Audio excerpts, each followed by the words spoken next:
हरभऱ्याच्या डाळीचे थालीपीठ तयार करण्यासाठी तिखटाप्रमाणे मिरच्या घ्यायच्या आहेत, लसूण घ्यायचं आहे आणि भिजत घातलेली हरभऱ्याची डाळ मिक्सरमध्ये पाणी टाकून बारीक वाटून घ्यायचं आहे.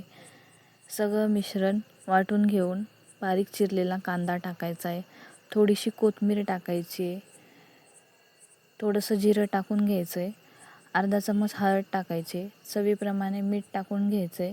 सगळं मिश्रण एकजीव करून घ्यायचं. तवा तापत ठेवायचा आहे. तव्यावर सगळं तेल पसरून घ्यायचं आहे. तेल पसरून घेतल्यावर ते थालीपीठ लावायचं आहे आणि ते थालीपीठ हाताने पसरून घ्यायचं आहे. सगळं पसरून झाल्यावर थालीपीठच्या बाजूने थोडं थोडं तेल टाकायचं आहे. तेल टाकून घेतल्यावर थालीपीठ चांगल्याप्रमाणे मंद आचेवर भाजून घ्यायचं आहे.